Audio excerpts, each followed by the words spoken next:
OLED, OLED, OLED. That's what everyone tells you to buy. But is OLED gaming really as awesome as everyone says that it is? This is my very first OLED monitor, so I'm quite excited about this. For my first OLED gaming experience, I decided to go with ROG Swift OLED monitor with 1440p resolution, 240 refresh rate, and 0.03 response time. And all of this package comes at $1,500. And with that much amount of money, you would think that this is the best monitor I've ever used. But sadly, it is not. You see, there are three types of gamers, and this Asus monitor seems to be attempting to appeal to all of them, but in truth, it doesn't really appeal to any of them very well at all. So what I'm gonna do is break down the three types of gamers and ways that I think this monitor is good for them and ways that I think the monitor just kind of misses the mark. Our first type of gamer is the competitive gamer. Yes, these are the guys who play CSGO, Valorant, League of Legends, and they play it seriously. In fact, games like CSGO and League of Legends is the only type of game that this kind of gamers like to play. And when they're not ranking up, they're watching other people through their streams rank up. And when they're not doing that, they're looking up YouTubes on video on how to get better so they can rank up. I know this because yes, I love Valorant. I spent a lot of time trying to rank up in Valorant. And yes, I'm still stuck in low Hilo, but the reason has nothing to do with me. It's just that my teammates are not good enough. That's the problem. Or at least that's what you tell yourself if you are this type of gamer and you're stuck in low Hilo.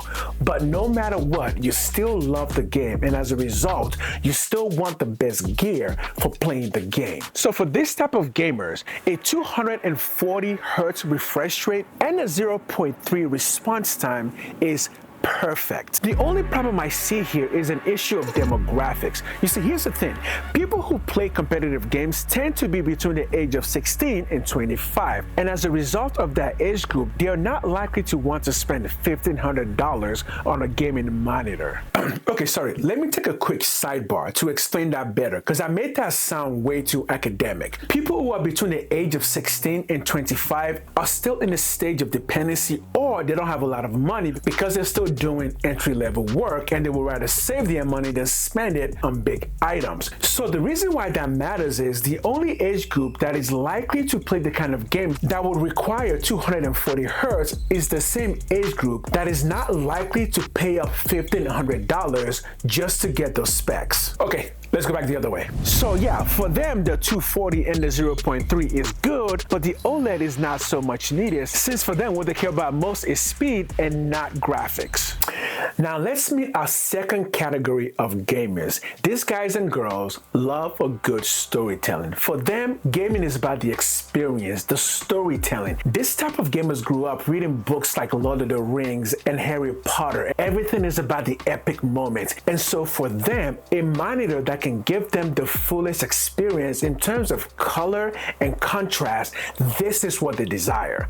But sadly, this is actually the group of gamers that this monitor serves the least. The 240 Hertz is unnecessary since games that focus on epic tales tend to only be 30 or 60 Hertz refresh rate. But then the 1440 is interesting because this category of gamers love gaming in 1440, as I do myself. And the 0.03 refresh rate doesn't really come in that handy, but it is really nice to have whenever you need to open up or close windows quickly. But this monitor does not count where it matters most, which is the actual color presentation of the monitor. In other words, does the picture on the screen actually look presentable? As in, do I want to look at them? Do I see the colors popping out? Do I see the details? Because as an OLED monitor, the idea behind OLED is that the color is just more vibrant and more beautiful. So that is the question. Does this monitor achieve that purpose? The short answer is no. It falls just a little short. And I am sad to say that this is not a good experience for OLED. Look, I don't know what OLED is supposed to be like because this is my very first OLED monitor, but this monitor just does not look visually striking. Maybe my expectations are just too high for $1,500, but I am currently using a 4K monitor that only cost me $300, and that monitor is performing better when it comes to color. So sadly, I just don't think this monitor is worth it for $1,500. And with that, we're back at what I said from the very beginning, which is that I don't understand who this monitor is meant for. But what about the third category? Statistically speaking, the third category of gamers are actually the fastest growing demographic of gamers. Let's call them the storytellers. That is the gamers who are also content creators. Gamers who are not just satisfied with just enjoying the game, but they want to share that enjoyment with their community. And right now, this is the demographic that just about every company that makes any gaming gear is targeting.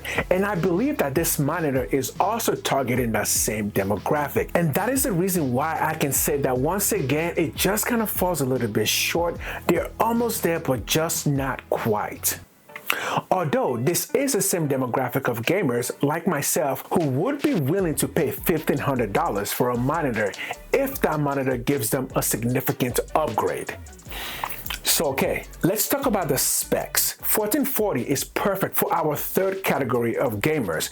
240 Hz though is a bit overkill. Even if this type of gamers play games like Valorant, they are not likely to recognize the difference between 240 and 144. And yes, as a matter of fact, that was the case with my testing. I currently own an Asus 144 Hz monitor, but I could not see any difference at all going to a 240 monitor. But there's one really big news for this particular category, which is that the 0.03 response time is extremely fast, and it is really good for multitasking. Let's say if you're streaming and you want to bring up a window and bring down a window, or bring up your gaming window, and you want the monitor to do it without any lag or latency. And I can tell you for a fact that this is the fastest responding monitor that I've ever used. And if you are willing to pay $1,500 just for that response time, honestly, I wouldn't blame you because it really is incredible. But the downside once again is that the OLED just isn't that great. And I don't know if Asus is trying out some kind of new OLED technology, but in my honest opinion,